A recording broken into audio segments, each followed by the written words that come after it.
kepatuhan, kekhusyuan. Lihat, hati-hati. Jangan-jangan selama ini baca doa kunut untuk formalitas saja. Nggak ada itu doa kunut. Bid'ah itu kalau dikerjakan. Yang dimaksud bid'ah di sini, awas, bukan mengingkari praktek itu sehingga menjadi dosa, bukan. Akhirnya Imam Asy-Syafi'i menetapkan, kalau saya pilih kunut saja. Fokus betul pada kisah ini ya, karena ini nanti jadi inti tentang bahasan kita, baik terkait dengan asbabun nuzul ataupun asbabul wurudnya. Satu kali Nabi Sallallahu Alaihi Wasallam di awal masa dakwah Islam yang belum berkembang secara luas, beliau mendapati tamu kedatangan utusan dari satu distrik kenal dengan Bi'r Ma'unah, datang kepada Nabi Sallallahu Alaihi Wasallam menyampaikan satu berita yang sangat membahagiakan nampak terlihatnya. Dikatakan bahwa desa kami penduduknya sepenuhnya masuk Islam. Anda bisa kebayang nggak, di awal masa Islam tantangan dakwah sangat kuat, belum tersebar luas, ada berita satu desa masuk Islam. Masya Allah, se-KBP atau se-Bandung misalnya kan, se-Bandung Selatan misal saja gitu kan, dia masuk Islam. Bagaimana perasaan kita? Senang luar biasa ya? Senang luar biasa, bahagia. Dari kebahagiaan itu yang tampak, kemudian mereka minta, Allah, ya Rasulullah, mohon kirimkan utusan untuk mengajarkan masyarakat di tempat kami supaya mengenal Islam lebih dalam. Maka saking bahagianya Nabi SAW dikirimkanlah kurang lebih 70 penghafal Quran. 70 itu, nggak main-main gitu kan? Dengan keadaan yang sangat terbatas, ya, baru beberapa sahabat-sahabat yang mendekat kepada Rasulullah, kemudian dikirimkanlah sekitar 70 penghafal Al-Quran. Maka berangkatlah mereka ke sana. Ya, diharapkan bisa memberikan pencerahan dan pengajaran yang baik. Qadarullah kemudian secara singkat, dalam kesempatan Rasulullah SAW sedang menunaikan salat. Ada riwayat menyebutkan salat subuh, ada riwayat menyebutkan salat maghrib, ada riwayat menyebutkan salat yang lainnya. Ya, ada yang menyebutkan sebelum saat akan ruku, sebelum ruku. Ya. Kemudian ada yang menyebutkan, ini yang banyak populer, setelah ruku, bangkit saat i'tidal. Maka datang malaikat menyampaikan kepada beliau bahwa utusan-utusan Nabi SAW itu yang diminta mengajar ternyata dianiaya oleh mereka. Ya, jadi mereka melakukan makar, ya. Jadi mereka melakukan makar, menipu terhadap Nabi SAW. Kemudian apa yang terjadi? Ya, maka qadar Allah, terjadilah apa yang tidak diharapkan itu, dianiaya sampai mereka meninggal dunia. Maka Nabi SAW dia refleks berdoa kepada Allah Subhanahu Wa Taala dengan sisi kerasulannya, dengan sisi kemanusiaannya, minta kepada Allah untuk memberikan hukuman setiap bagi mereka. Allahumma adzibhum, Allahumma ya Allah tolong azab si fulan, hukum si fulan, ini itu dan sebagainya, dimintakan kepada Allah Subhanahu Wa Taala. Dan semua ini langsung, bukan hanya dalam kesempatan sholat dimaksud, setiap sholat beliau sampaikan, ya Allah tolong hukum si fulan, ya Allah tolong si fulan, ya Allah tolong macam terus jadi dimohonkan kepada Allah Subhanahu Wa Taala. Teman-teman sekalian, apa yang terjadi setelah sebulan itulah kemudian turunlah Quran sebagai jawaban dari apa yang Nabi sampaikan. Surah ketiga Ali Imran ayat 128 sampai 129 itu. Perhatikan kalimatnya. Laisa laka minal amri syai'un aw yatuba 'alaihim aw yu'adzibahum fa innahum zalimun. Laisa laka minal amri syai'un. Muhammad SAW, kamu tidak punya otoritas untuk menetapkan, ya, bahwa seseorang itu, awas hati-hati, mesti diadab, dihukum. Nah, poin inilah kemudian diturunkan kepada Nabi SAW untuk menerangkan ini.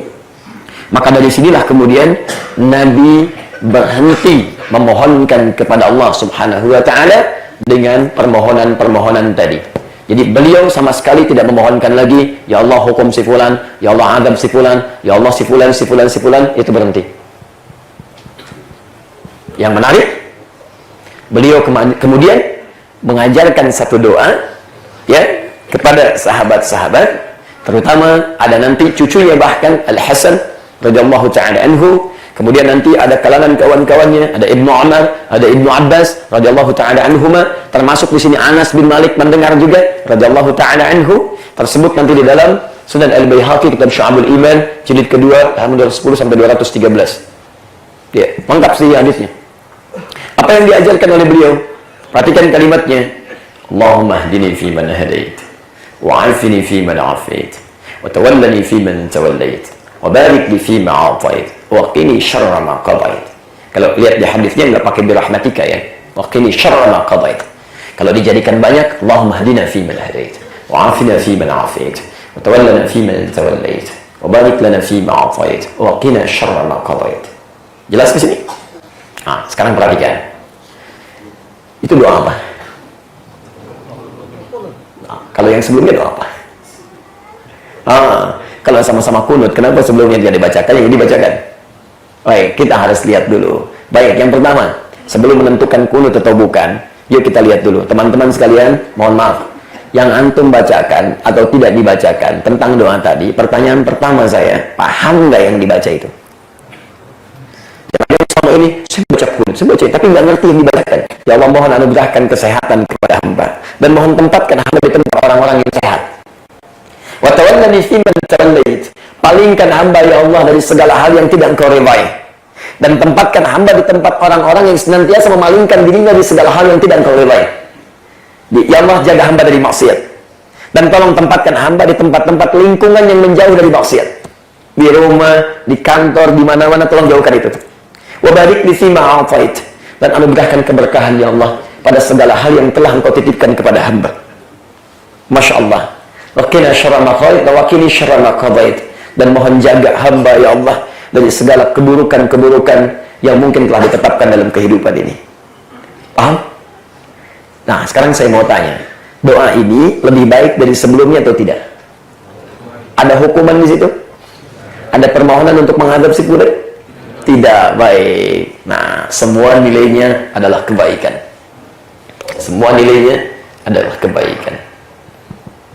Teman-teman, perhatikan, fokus di sini.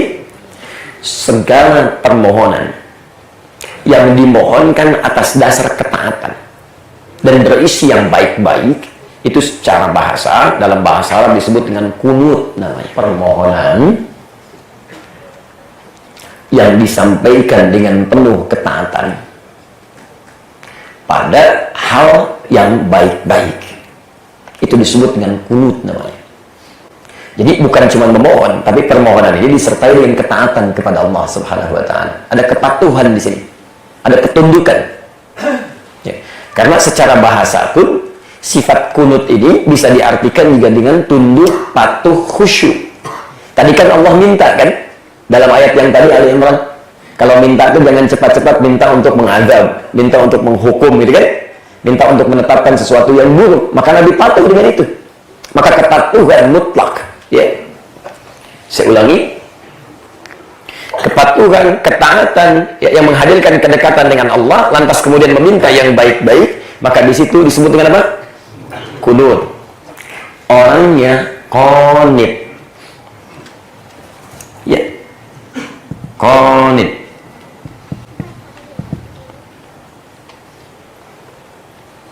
Kalau banyak kan qanitin. Teman-teman, ayo, apa dalilnya nih? Yang ini Quran surah Q2 Al-Baqarah ayat 238, posisi paling kanan sebelah atas. Hafizu 'alas salawati was salatil wusta wa qumu lillahi qanitin. Ini jaga waktu-waktu salat itu dengan baik, terutama salat pertengahan, subuh, asar, dan dirikanlah sholat itu dengan qanitin. Kembalikan ke asal tadi, patuh, taat, khusyuk, dan memohon kebaikan-kebaikan di dalamnya. Jadi kalau Anda menunaikan sholat, bukankah semua bacaan sholat doa-doa yang baik? Lihat kalimatnya, dari mulai takbir, dari bacaan istiftah, fatihah, ruku, sujud, doa, semua yang baik-baik. Nah, kalau Anda menunaikan sholat, membacakan doa-doa yang baik ini, maka bacakan dengan penuh ketundukan, kepatuhan, dan kekhusyuan pada Allah Subhanahu wa taala. Sehingga ketika Anda bacakan itu, Anda punya rasa membacakannya. Nanti kan bagaimana imam kita mengimami tadi? Ya, ada perbedaan gitu kan. Ketika Anda mohonkan dengan penuh ketundukan, kepatuhan, kekhusyuan, apalagi paham apa yang dibacakan, akan lain cara sholatnya.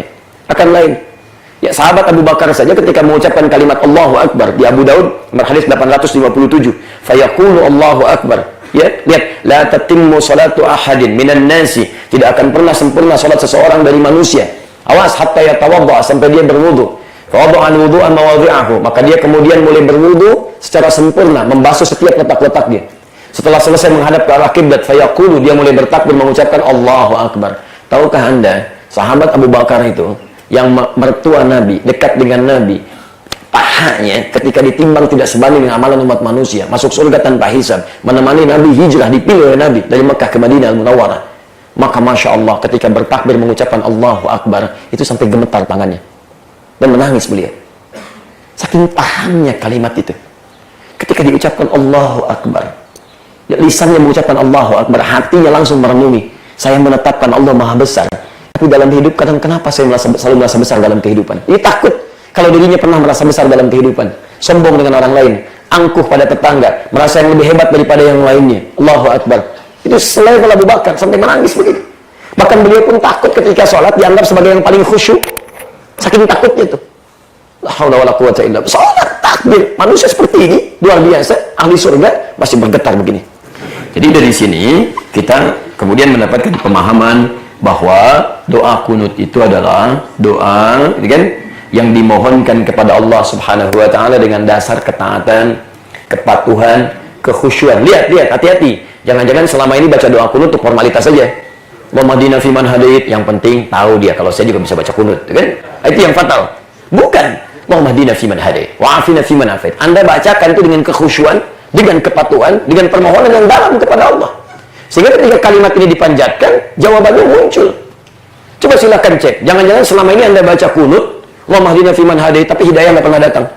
Tempat Anda selalu ada hal yang tidak diinginkan. Kesehatan tidak pernah didapatkan, ketenangan tidak pernah diraih, dan sebagainya. Padahal tiap hari mungkin Anda bacakan itu. Apa yang salah? Cara baca Anda yang tidak tepat. Paham? Ini bagian yang pertama. Baik, jadi yuk kita teruskan dulu. Ini dapat, ini sudah. Nah, ketika ini diajarkan oleh Nabi SAW kepada beberapa sahabatnya, ya, terutama beberapa yang junior, diajarkan doanya oleh Nabi langsung. Ya, Al-Hasan radhiyallahu ta'ala anhu, Ibnu Abbas, kemudian juga ada Ibnu Umar radhiyallahu ta'ala anhuma, ada sahabat Anas bin Malik yang menemani Nabi sallallahu alaihi wasallam, membantu beliau selama 10 tahun ketika beliau hijrah ke Madinah. Maka dari situlah kemudian teman-teman sekalian, apa yang terjadi? Riwayat-riwayat bermunculan. Ya, ada yang menyatakan bahwa kata Ibnu Abbas di Sunan Al-Baihaqi tadi yang saya tuliskan, ya, di yang kedua, teman-teman sekalian, dari kita bisa perhatikan sampai halaman ke-213-nya. Ya, teman-teman, apa yang disampaikan oleh mereka? Ada yang mengatakan kayak Anas, kan, kayak Ibnu Abbas dan sebagainya. Sejak peristiwa itu, ketika Nabi mengajarkan doa tadi, Nabi SAW tidak didapati lagi meninggalkan sama sekali doa-doa yang bacaan-bacaan semula yang pertama tadi, yang minta dihukum si fulan, minta di ini si fulan. Beliau tinggalkan itu, tapi beliau kemudian mempraktekkan yang doa tadi, Allahumma fiman hadait, wa afini fiman afait. Tapi dalam kesempatan yang lain, ketika Nabi sholat dengan sahabat yang lain, itu nggak perlu dibaca.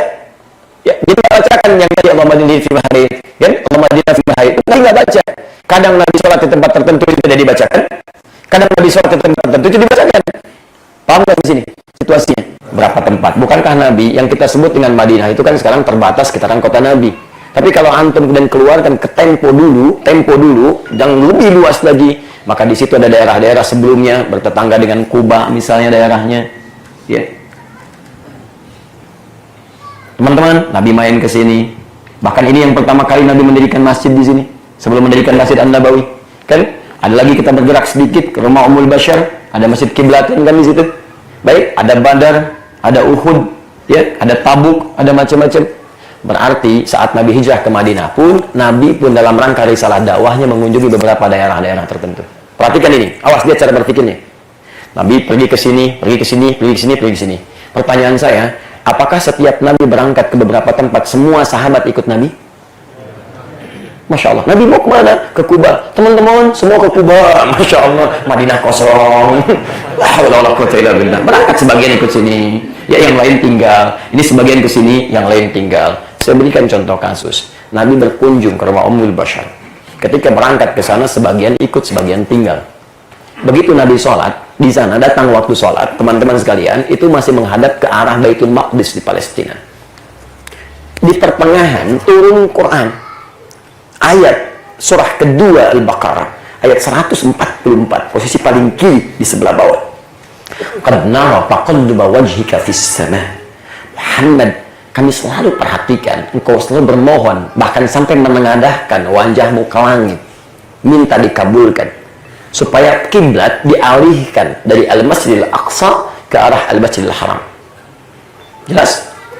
Itu Nabi mintanya udah hampir 2 tahun tuh. Ya, sejak mulai minta di Mekah, belum dikabulkan. Di Madinah hampir mau 2 tahun baru dikabulkan. Masya Allah, Nabi, Rasul dekat dengan Allah, orang paling taat dijamin surga. Minta kepada Allah, baru dikabulkan, mau 2 tahun. Dan beliau tidak mengeluh, minta terus, Masya Allah. Karena merasa itu diperhatikan oleh Allah. Antum Nabi bukan, Rasul bukan, surga belum jelas. Minta baru 2 menit, nuntutnya banyak banget. Ya Allah, kenapa belum dikabulkan juga? Ya Allah, hamba sudah sholat, hamba sudah puasa, hamba sudah baca Quran. Masya Allah, iya, tahajud baru 2 rakaat. Puasa setengah hari udah batal.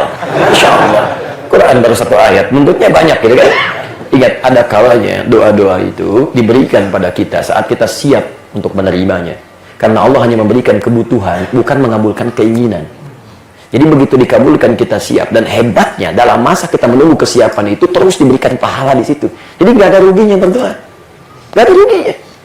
Nah, poinnya adalah ketika dikabulkan, falanuwalliyannaka qiblatan tardaha fawalli wajhaka syatral masjidil haram.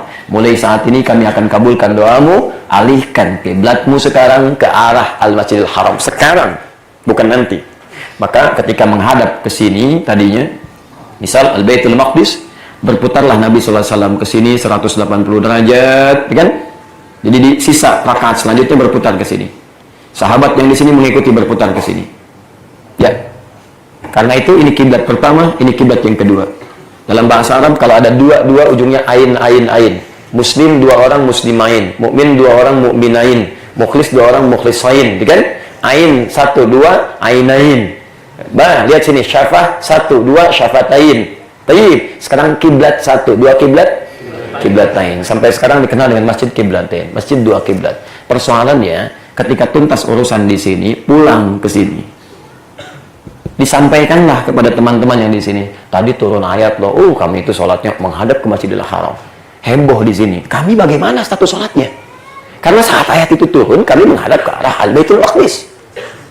Jelas? Tolong pahami situasi ini. Maka terjadi kehebohan pada saat itu sampai turun kemudian Quran, ayat kepada Nabi SAW yang kemudian ditempatkan nanti di Al-Baqarah ayat 143-nya. Wa ma kana Allahu liyudhi'a imanakum. Allah tidak akan pernah menyia-nyiakan ibadah yang pernah dilakukan karena iman. Sekalipun belum tahu, belum turun ayat di sini sudah dikerjakan, maka ini tetap diterima oleh Allah sama nilainya dengan yang ini. Karena ketidaktahuannya dan karena iman yang dikerjakan diterima di sini. Nilainya sama dan tidak perlu diulang. Tapi fokus bahasan kita adalah dalam keadaan tertentu ada yang paham ini, ada yang tidak mengerti ini. Jelas? Nah, sekarang tolong perhatikan betul. Ini rumusan nanti dalam kaidah menafsirkan hadis. Teman-teman sekalian, termasuk ayat Al-Quran, fokus di sini ya. Sahabat itu, saking hati-hatinya dalam beribadah, mereka hanya akan mengamalkan apa yang mereka lihat dari Nabi. Yes. Dari Nabi begini, kalau kelihatan, dia akan diamalkan. Kalau belum tahu, mereka akan cari tahu. Tanyakan pada yang lain. Tapi kalau pernah melihat sesuatu, misalnya, itu yang mereka praktekkan. Walaupun di tempat lain Nabi pernah mempraktekkan berbeda misalnya, maka mereka akan memegang teguh apa yang mereka lihat saja. Karena itu yang mereka langsung lihat dari Nabi. Jelas? Baik, sekarang kalau yang ini Nabi menjelaskan situasi bisa reda, kan? Tapi yang jadi persoalan, lihat, Nabi ada di tempat A misalnya, kemudian melakukan ibadah. Di tempat B melakukan ibadah. Di tempat A dengan sini dengan cara yang berbeda. Ya, dengan cara yang berbeda, walaupun sama-sama dibenarkan karena untuk kemudahan salah satunya. Maka di sini teman-teman sekalian, orang yang melihat Nabi ibadah di sini langsung praktek Nabinya, maka dia akan mempraktekkan apa yang dia lihat. Orang yang di sini melihat Nabi akan mempraktekkan apa yang dia lihat. Walaupun sama-sama menginformasikan tadi begini, misalnya, maka mereka tetap akan mempraktekkan apa yang langsung mereka lihat. Karena ini dibenarkan oleh Nabi SAW. Jelas?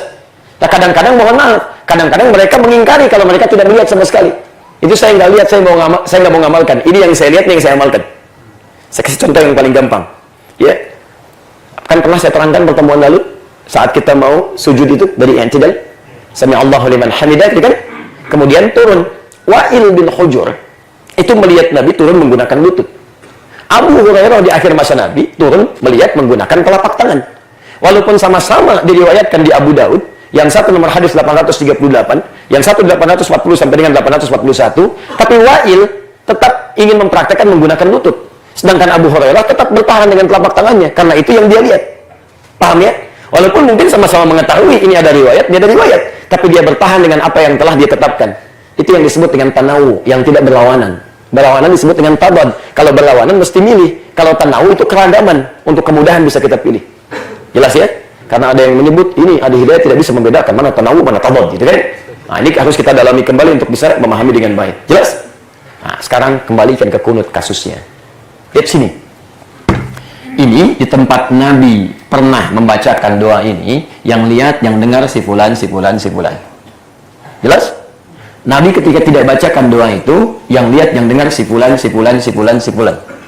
Maka wajar nanti akan Anda temukan bisa. Beberapa riwayat dari sahabat di Al-Bukhari mengatakan, nggak ada itu doa kunut. Bid'ah itu kalau dikerjakan. Yang dimaksud bid'ah di sini, awas, bukan mengingkari praktek itu sehingga menjadi dosa, bukan. Karena dia paham sahabat yang lain yang mempraktekkan. Yang dia maksudkan, saya nggak pernah lihat, saya takut salah kalau mengerjakan sesuatu, apa yang tidak saya lihat. Hati-hati, kalau Anda tidak belajar sampai ke sini, Anda bisa salah dalam menafsirkan. Jelas ya? Jadi ada ungkapan-ungkapan yang Anda harus lihat konteksnya dulu. Harus lihat konteksnya. Ketika Umar kemudian membuat sebuah inovasi positif, ada kemaslahatan di sini, kan? Ada ya Khalifah Abu Bakar. Ini masyarakat sudah banyak, Islam sudah meluas, banyak orang salah baca Quran. Ya karena mereka sebelumnya nggak menghafal. Kalau bisa ini, kalau begini akan hilang nanti Quran. Akan hilang nanti kalau seperti ini. Ikhtiar manusianya. Ayo kita kemudian rumuskan jadi satu mushaf, kumpulkan para sahabat, buat mushaf, sebarkan supaya jadi panduan. Kata Abu Bakar, nggak bisa, ini belum pernah dikerjakan Nabi SAW. Berat saya. Coba ikhtiar lagi, ikhtiar sampai beberapa kali, sampai akhirnya dibentuk sebuah tim ad hoc. Terjadilah mushaf sampai sekarang. Sampai Umar mengatakan, ni'matul bid'atu hadhihi. Kalau ada orang pun menyebut bid'ah, ini sebaik-baiknya bid'ah. Bukan berarti bid'ah baik, bukan. Ini bahasa Umar itu bukan membenarkan bid'ah. Itu bahasa kiasan maksudnya. Ini bukan bid'ah, ini benar, ini ijtihad. Ada turunan dalilnya. Tapi kalau orang belum ngerti, belum paham sampai menyebut ini bid'ah yang terbaik. Sebagai sindiran saja sebetulnya dengan bahasa kiasan. Paham? Nah ini, sahabat yang tidak melihat Nabi kunut, dia berkesimpulan, saya nggak mau praktekkan itu. Takutnya saya bid'ah. Karena saya belum pernah melihat, saya hanya ingin praktekkan apa yang saya lihat saja. Jelas? Sedangkan yang lain yang pernah sholat di belakang Nabi, melihat, oh Nabi pernah praktekkan ini, dan seterusnya. Jelas? Dari sini teman-teman, riwayat kemudian terus muncul, generasi terus berganti, sampai ke masa-masa ulama madhab yang 4 itu. Yang mereka punya keunggulan selain menghafal juga menuliskan semua pendapat-pendapat ini. Maka dituliskan di kitab-kitab mereka. Ya ini, pandangan yang ini begini, yang praktekkan si fulan, si fulan, si fulan. Prakteknya di mana? Ada yang mempraktekkan pada saat subuh saja. Ada yang mempraktekkan saat witir. Ada yang mempraktekkan saat 10 hari di akhir Ramadan. Ada yang mempraktekkan saat ada kejadian saja. Di kejadian besar. Karena menyimpulkan, karena Nabi itu pernah bacakan doa ini saat ada kejadian besar. Setelah itu umumnya tidak baca lagi. Ngambil riwayat yang tidak baca. Maka disimpulkan saat ada kejadian saja yang sifatnya sangat membutuhkan doa. Kejadian besar, butuh support. Butuh doa. Ya, butuh doa. Kejadian besar yang sifatnya butuh support luar biasa, yang menghadirkan doa, itu disebut dengan nazilah namanya. Nazilah. Maka di sini dikenal dengan istilah kunut nazilah. Jadi perhatikan teman-teman. Ada subuh saja, ada witir saja, ada yang 10 hari Ramadan, ada yang saat kejadian yang dipraktekkan setelah peninggal Nabi SAW wafat. Maka dihimpun oleh 4 ulama ini semua pandangan-pandangannya, kan? Yang ini semua pandangan-pandangannya, lalu mereka tuangkan dalam kitab mereka. Tapi mereka pun mesti memilih mana yang dipraktekkan. Akhirnya Imam Asy-Syafi'i menetapkan, kalau saya pilih kunut saja. Di subuh terutama beliau praktekkan. Ya, subuh, beliau berpandangan dalam subuh. Sedangkan waktu yang lain tidak mempraktekkan kunut. Jadi karena itulah kemudian, yang mengambil riwayat Imam Asy-Syafi'i, lewat jalur Imam Asy-Syafi'i langsung terhubung kepada Nabi setelahnya, kan? Setelah melalui orang-orang tertentu ke sahabat dengan jalur tadi, maka mereka kemudian menetapkan kunut setelah subuhnya, dalam subuhnya. Kapan dilakukan? Setelah yang tidak. Sami Allahu liman hamidah rabbana walakal hamd, dibacakan, bacanya jahar. Paham? Baik. Imam Malik pun menetapkan kunut, dipraktekkan. Cuma ditetapkannya, satu, beliau tetapkan dalam waktu subuh, tapi sifatnya sir, nggak dijalankan. Dan itu sebelum ruku di rakaat yang terakhir.